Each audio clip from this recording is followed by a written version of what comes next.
બાંગ્લાદેશ સંકટ પર ભારતની નજર, સરહદ પર સેના અલર્ટ મોડમાં. વિદેશ મંત્રી એસ જયશંકરે સંસદમાં કહ્યું, લઘુમતીઓ પર થતા હુમલાઓ ગંભીર વિષય. ભારતીય સમુદાયની સુરક્ષા માટે ઢાકા અધિકારીઓની સાથે સતત સંપર્કમાં.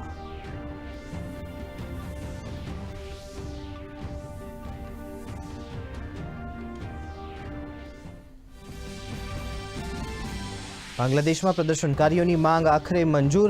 રાષ્ટ્રપતિ સંસદ કરી ભંગ તો વચગાળાની સરકાર બનાવવા પણ કવાયત તેજ.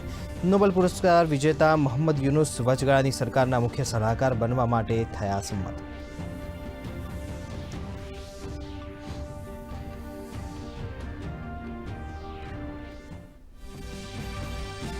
શ્રેષ્ઠ આરોગ્ય સુવિધા પૂરી પાડવામાં ગુજરાત નંબર 1 રાજ્ય. મેડિકલ અને પેરામેડિકલમાં વધુ માનવબળ, માતા અને બાળ મૃત્યુદરમાં ઘટાડો તેમજ ટીબી નિયંત્રણ સહિતના ક્ષેત્રોમાં સરાહનીય કામગીરી બદલ નીતિ આયોગના એસડીજી ઇન્ડેક્સમાં ગુજરાત મોખરે.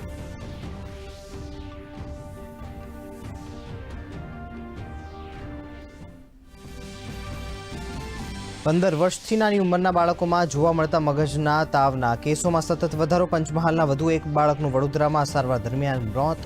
તંત્ર દ્વારા લેવાઈ રહ્યા છે મહત્તમ તકેદારીના પગલાં. રાજ્યમાં 157 શંકાસ્પદ કેસ, કુલ 68 દર્દીઓના મૃત્યુ. ચાંદીપુરા વાયરસથી મૃત્યુદર થયો 80%.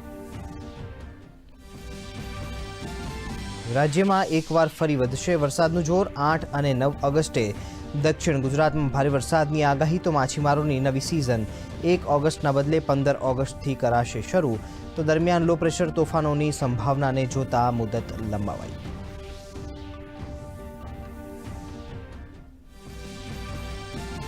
રાજકીય યાત્રાઓનો દોર શરૂ. 15 ઓગસ્ટની ઉજવણી માટે રાજ્યભરમાં 10 ઓગસ્ટથી ભાજપ દ્વારા તિરંગા યાત્રાનું આયોજન. મુખ્યમંત્રી રાજકોટથી લેશે ભાગ. તો વિવિધ ત્રાસદીના પીડિતોને ન્યાય અપાવવા કોંગ્રેસ 9 ઓગસ્ટથી મોરબી ખાતેથી ન્યાય ક્રાંતિ યાત્રાનો કરશે પ્રારંભ.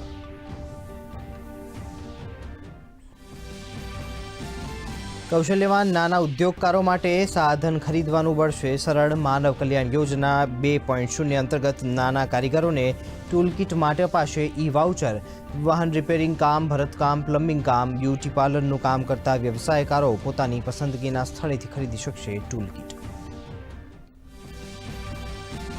વિદેશી રોકાણકારોની વેચવાલીને પગલે ભારતીય શેરબજાર ઉપલા સ્તરેથી પટકાતા ઘટાડાની સાથે બંધ. સેન્સેક્સ ઉપલા સ્તરેથી 1259 આંક ગગડ્યો. નિફ્ટી 24,000ની નીચે બંધ. સોનાના ભાવમાં રિકવરી. ડોલરની સામે રૂપિયો નબળો.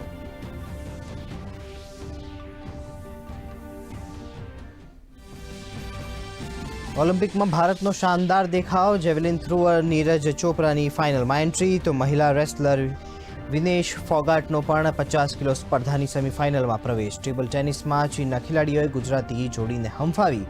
આજે ભારત જર્મની હોકીની સેમીફાઇનલ પર તમામની નજર.